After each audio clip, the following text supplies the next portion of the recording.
Sveiciens visiem autonomo apkuras sistēmu īpašniekiem.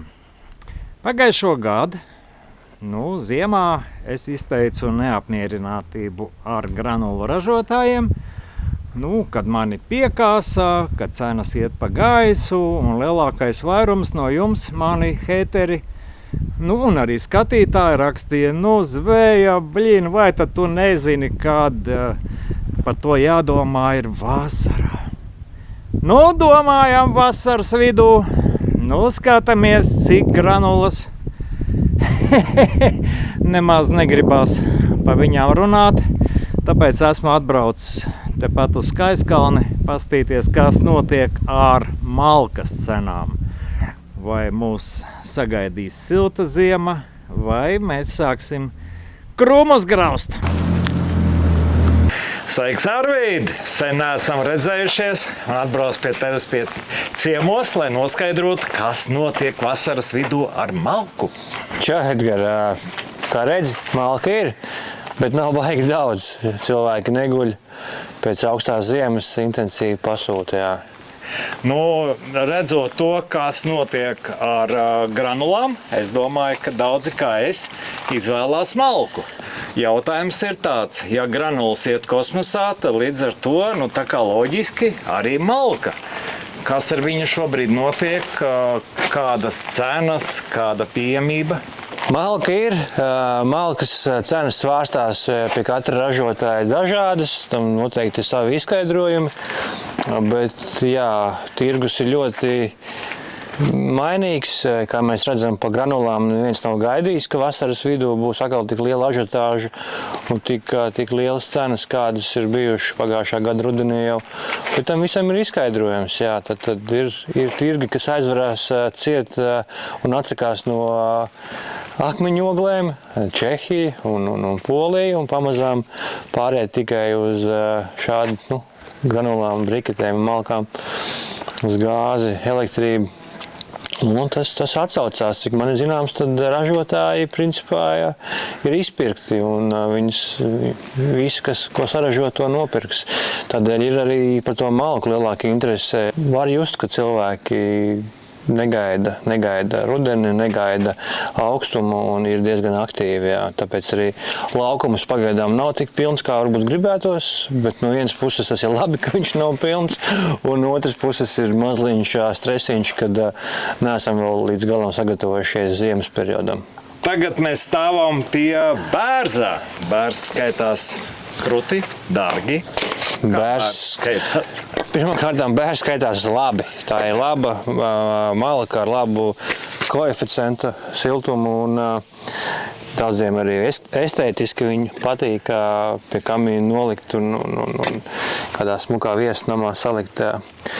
Bet bērns ir dārgs, palicis, es pieļauju, ka būs vēl dārgāks. Es arī varu bišķi pastāstīt par šo visu situāciju, kas darās ar bērns papīra malkas cenām. Un es uzskatu, ka šitā konkrētā malka maksā šobrīd pa lētu. Kāpēc? Tāpēc, ka, ja mēs raugamies uz bērns papīra malkas cenām, kaut vai, ja mēs paskatāmies māja mēnesi, kad cena bija kaut kāda 52–54 eiro ostā, šobrīd bērns papīra malkas cena jau ir 76–78. Tad būtiski kāpus cena. Bet tajā pašā laikā skaldītās malkas cena joprojām tādu lielu lēcienu nav piedzīvojusi. Un es domāju, ka tas būs, krājumi beigsies, un tiklīdz malkas ražotājiem nāksies skaldīt malku, kas būs pirkta pa jaunajām cenām, tad malkas cena vairs nebūs nec 50, ne 55. Pa lielam šādai cenai šāda malka maksātu jau 65–75 eiro. Wow. Šobrīd ir 60 eiro pie mums. Es zinu, ka citi varbūt kādi 5 eiro lētāk gatavi piedāvāt, bet ja ir tādas cenas, pērciet, tie krājumi noteikti nebūs bezgalīgi. Tā kā šī konkrētā ir sausa, Sausa malka ir par 10 eiro dārgāk. Tā kā, ja svaigā būtu 60, tad šitā 70 eiro maksātu jau šobrīd. Es parasti malku izvēlos pēc cenas, paskatos, kāda ir lētāka un tāda arī sūta, vai es pareizi daru. Un pie kādas malkas mēs šobrīd esam piestājuši? Jā, šobrīd es uzskatu, manā vērtējumā šī malka ir vislabākā un populārākā, proti tā ir baltalkšņa malka. Viņa ir tāds standarts it visā, manuprāt. Šeit gan ir tāds nestandarts no tāda viedokļa, kad klients ir pasūtījis izmēru 40 cm garu pagalīti un rupju skaldījumu. Ja? Un tad tas rupjais skaldījums, tad mēs redzam, ja? Tad viņš maksimums uz pusīti skaldījies, ir pat tādas apaļas tikai sazāģētas. Ja? Tas ir iet uz vienu autoservisu, kam ir noteikti tā krāsniņa lielāka. Idejiski klients pat vēlējās malkas garumu redzēt pat līdz 60 centimetriem, uz ko es tā kā viņu mēģināju atrunāt un sakot, ka šis ir optimālais garums, lai būtu viņam izdevīgāk, jo lai neveidojās tukšuma kabatas mūsu berkubos, lai tas daudzums ir maksimāli vairāk viņam. Un augsnes ir 50 eiro, svaigi skaldīts, sauss attiecīgi plus 10. Šis ir gandrīz sauss, viņš kādu laiku te ir stāvējis. Un es domāju, ka mēs viņu pavisam drīz vedīsim projām. Jā, es uz viņu skatos un redzu, ka tas varētu mani interesēt. Man lielais katls pagrabā stāv, viņam tieši 45 iet, viņam jauda ir liela. Un ko tur sārkociņas mētāt? Iemet tādu un rūc. Jā, noteikti, kad es tev nemēģināšu atrunāt no šitādas izvēles, bet par cenām parunāsim vēl. Pieņemsim Latvijas papīrmalkas cenas par baltalksni. Latvijā ir 46 līdz 52, vidēji 50 privātajā tirgo viņi iet par apaļo koku kubikmetrā, bet pieņemsim pat pāri upei Lietuvā. Ir lielie malkas kantori, tādi pavisam ļoti lieli. Viņiem cena jau ir 65–60 eiro. Ja? Un es domāju, ka tas nebūs ilgs laiks, kad šāda cena arī pie mums atnāks. Un tad tikko augšņa malka apaļā veidā maksā 60 eiro, tad pie manis noteikti šāda krāva vairs nemaksās 50, bet attiecīgi jau 55. Un es nedomāju, ka tas tikai būs pie mums, tas būs visur. Ja? Tā kā ņemiet to vērā. Šobrīd cenas nav paredzamas. Es nevienu nebiedēju un nesaku, ka viņas rītā būs dārgākas. Ja? Bet tā tendence šobrīd ir uz augšu. Ja? Tas gan ir skaidrs jautājumā, skaidra tirgū trūkst, skaidri kļūst dārgāka. Šķelda nebūtiski, bet tomēr kāpj augšā.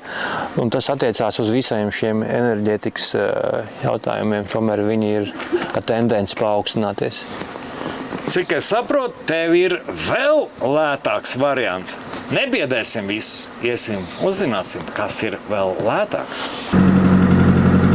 Mēs laikam esam atnākuši vēl lētāks variants tavā aizmugurē stāv, ja? Jā, Edgar, lētāks viņš ir, nebūtiski pa lielam. Te ir skujas malka, bet arī skujas papīra malka jau šobrīd ir sasniegusi pār pa 65–66 eiro. Bet mūsu gadījumā mēs viņu tirgojam pa 42. Daudz skujas malkas nav, viņi arī nav diezko populāri, bet pa lielam krāsnī deg pilnīgi viss, deg arī riepas, kā mēs zinām.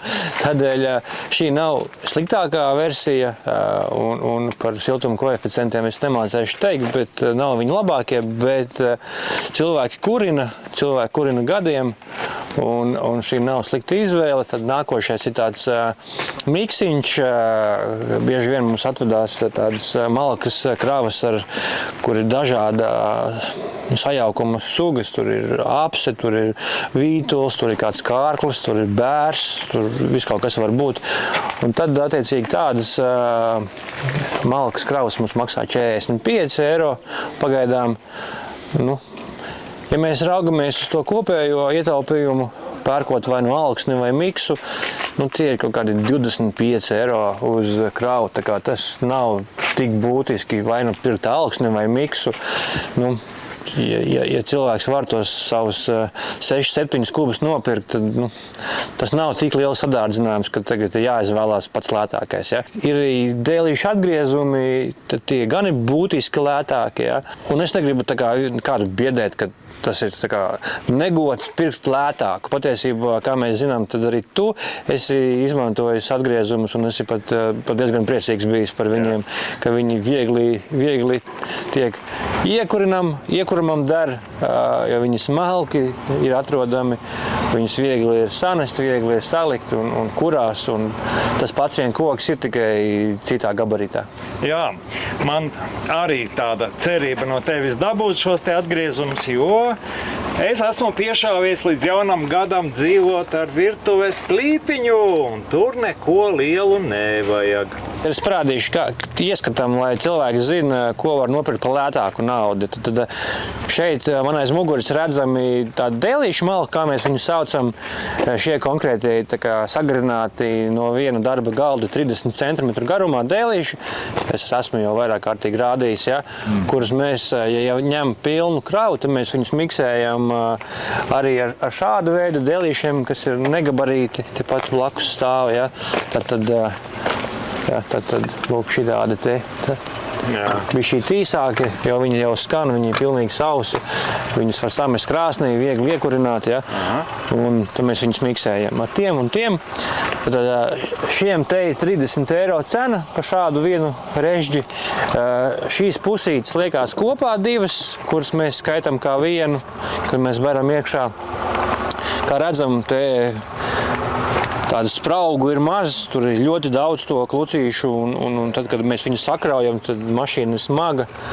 Tad var trāpīties arī kāds šāds vai kaut kādi šāda veida klucīši. Ja? Tā ir zinām loterija, bet katrā ziņā viņa nebūs pilna tikai ar tādiem. Viņi būs samiksēti. Kā man viens čoms Zviedrijā Raivo uzrakstīja komentārā, ka tā ir pankūku malka. Pankūku, jā, es to nekad nebiju dzirdējis. Ja godīgi, tad ļoti labs nosaukums. Varbūt mēs arī aizgūsim šo pankūku malku. Tad, man šitie interesē. Jā, tas arī nav regulāri. Ik pa laikam šāda veida atgriezumi arī uzkrājās. Tā ir apse šī gadījumā. Un tie ir tādi 30 dažādi veidi, principā viena veida atgriezuma garumi, kuri būtu mājās jāsaskalda. Var arī neskaldīt, ja kādam lielākas tās krāsnes ir, bet 40 eiro šāds arī viens kubs maksā. Kāpēc 40? Tāpēc, ka te ir diezgan daudz viņi, jā. Un tad, kad te saskaldīs šo te daudzumu, tad būs pusotrs kubs vismaz, jā. Tā mēs izmetām līkumu, un tagad fināliņš, jā? Fināliņš, jā. Tu uzdevi jautājumu, Edgar, par piegādēm. Jā, par piegādēm viss ir joprojām pilnīgā kārtībā. Piegādes mēs nodrošinām, un skaidrs, ka tikai par papildu samaksu. Tu man prasīji, kādas cenas, tad joprojām, kas attiecās uz Skaiskalni, tad Skaiskalnē mēs vedam pa velti. Piegādes maksu mēs neņemam. Tas, principā, ir vienīgais pagasts, kas ir lutināts. Tas ir mūsu vietējais pagasts, tādēļ savas privilēģijas. Bet, kurā gadījumā, tuvākajiem pagastiem tie ir 15 eiro, bet tie ir tiešām tuvākajiem. Un, kā mēs šodien konkrēti, eiro 98 bija atkal dīzels, ja? Līdz ar to tas cenas sadārdzinājums dīzeļdegvielai ir tik liels, ka mēs nevaram atļauties vēl cilvēkiem vest pa velti. Atgādini, tev tajā mašīnā cik kubi? 7 berkubi, kas ir 5 steri. Tu man pats minēji, ka SSA tirgo par 10 eiro lētāk. Jā, tiešām tur sludinājumu netrūkst, un tieši tāda arī viņi ir. Bet tad, kad cilvēki piezvana un mēģina to malku pasūtīt, tad kur ir problēma? Tad pēkšņi tā malkas cena ir tāda pati kā visiem pārējiem. Tad ir viens interesants kantors, kas šo izmanto kā marketinga triku, ieliekot sludinājumu par 39 eiro, bet tad, kad jau cilvēks zvana, tad ir tie paši 45 un 50. un katru ir tā, ka tā cena ir uz vietas, bez mūsu iekraušanas, bez mūsu transporta un tā tālāk. Ja? Un līdz ar to beigās tā pati cena vien ir un vēl lielāka. Ja? Bet, ja jāizvēlās malkas tirgotājs, tad es gribētu teikt, ka cilvēkam vajadzētu izvēlēties tos cilvēkus, kuri ir sastopami, kuri ir uz vietas, kur var atbraukt apsīties gan kvalitāti, gan pašu procesu, arī par to pašu uzkraušanas procesu, ja grib pārliecināties, vai tur būs 7 vai 5 vai 6, ja, vai būs īstais materiāls un garums. Tā kā neuzceraties uz tiem, kuri ir pārpircēji, un tie, kuri saka, ka viņi tirgo, nezinu, Skaiskalnē, Vecumniekos, Iecavā vai kur, bet patiesībā tur neatrodās un ved no nezināmām vietām. Tādēļ malkas tirgotājiem jābūt reālam, jābūt sasniedzamam un tādam, kuram arī var tur gan pretenzijas izteikt, gan arī labus vārdus veltīt par labo kvalitāti vai par servisu.